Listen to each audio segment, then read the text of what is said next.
പലപ്പോഴും ഇങ്ങനെയുള്ള സാഹചര്യങ്ങൾ, അമ്മായിയമ്മ വരുമ്പോൾ തർക്കങ്ങൾ, അല്ലെ വഴക്കുകൾ, ഇതൊന്നും അത്ര കാര്യമായിട്ട് എടുക്കാറില്ല ആൾക്കാർ.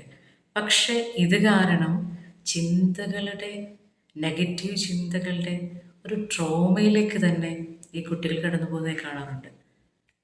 കല്യാണം കഴിഞ്ഞ് വന്നിട്ടുള്ള പെൺകുട്ടികൾ, മരുമകൾ കടന്നു പോകാറുണ്ട്. പിന്നീട് അത് പല രീതിയിലാണ് ഇവരെ ബാധിക്കുന്നത്. സമാധാനം നഷ്ടപ്പെടുന്നു, ജോലിക്ക് പോകാൻ പറ്റുന്നില്ല, ജോലിക്ക് ശ്രദ്ധിക്കാൻ പറ്റുന്നില്ല, അല്ലെ PSCയോ മറ്റോ പഠിക്കുന്ന കുട്ടികളാണെങ്കിൽ പഠിക്കാൻ പറ്റുന്നില്ല, ശ്രദ്ധിക്കാൻ പറ്റുന്നില്ല. അവരുടെ ജീവിതം മാത്രമല്ല, കരിയർ മാത്രമല്ല, അവരുടെ ഓവറോൾ എനർജി തന്നെ നെഗറ്റീവായി മാറുന്നത് നമുക്ക് കാണാൻ പറ്റും. ഈ സാഹചര്യങ്ങളിലൊക്കെ നമ്മൾ ഓർക്കേണ്ടതാണ്, ചുറ്റുമുള്ള സാഹചര്യം നമ്മളെ ബുദ്ധിമുട്ടിക്കുന്നതാണെങ്കിലും മറ്റുള്ളവരുടെ ഇടപെടലുകൾ നമ്മളെ മോശമായി ബാധിക്കുന്നുണ്ടെങ്കിലും നമ്മുടെ ഉള്ളിലെ വെളിച്ചം കെടുത്താതിരിക്കുക എന്നുള്ളത് നമ്മൾ ഏറ്റെടുക്കേണ്ട ഒരു ഉത്തരവാദിത്വമാണ്.